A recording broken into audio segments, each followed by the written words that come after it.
So the first time Emory Tate shocked the world was when he was matched against the Soviet-American chess grandmaster Gingy Kashvili. Gingy Kashvili had a peak rating of 15th in the world. Yes, 15th in the world, and watch how Emory Tate absolutely dismantles this man. So Tate here, down a pawn as usual, and he only has one move here that actually wins him the game. Every other move loses. Here Emory Tate plays the incredible sacrifice, Queen F1, sacrificing on a grandmaster like it's nothing. King F1 was played, the only legal move, and here Emory slides his rook from D8 to D1, delivering a nice check on the king. Knight E1 was seen in the game. However, if this king tried to hide on G2, this walks into a very nasty checkmate with H3. So for that reason, Knight E1 was seen, and now Rook E1. As you see, the bishop is defending this rook, so it cannot be captured. King G2 was forced, H3 check, King F3, and after Knight E5, forking the queen and the king, Tate went on to win this game with ease as he forks the queen and the king, and he's simply up 7 pieces of material. Now this one is special and very sad because unfortunately it was one of the very last tactical combinations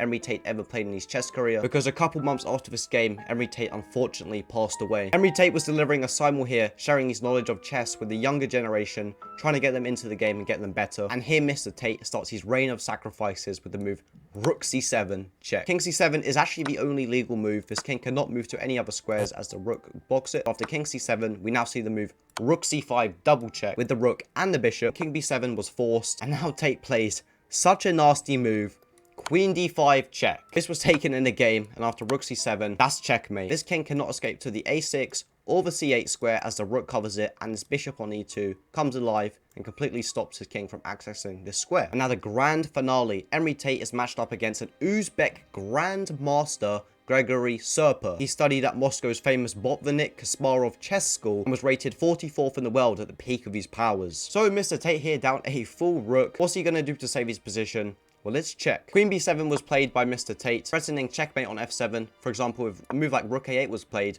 then unfortunately that leads to a checkmate on the f7 square. So now Mr. Serper plays the move rook h7, adding another defender to this pawn on f7, so a checkmate in 1 cannot be possible. Problem is, he's playing against Emory Tate, and when you think you've defended something, you just definitely haven't. Emory Tate now plays the brilliant Rook h1, saying if you're going to take this, I'm going to checkmate you here. Mr. Serper didn't think this move really had much poise and plays the move Queen a3, trying to create a counterattack of his own. For example, if a move like Queen c7 was played, then a move like Queen b7 would be checkmate. So Mr. Serper probably thought he was out of the woods, probably celebrating, ready to open a bottle of champagne. However, Mr. Tate now plays the dazzling move Queen f7 check. After this, Gregory Serper resigns, because if this rook would be taken, then Rook h8 is checkmate as his pawn takes away the escape squares for the king, and the king has nowhere to go here, and it would just simply be all over. That's the end of the video. If you enjoyed it, leave a like, sub, and I hope to see you in the next one.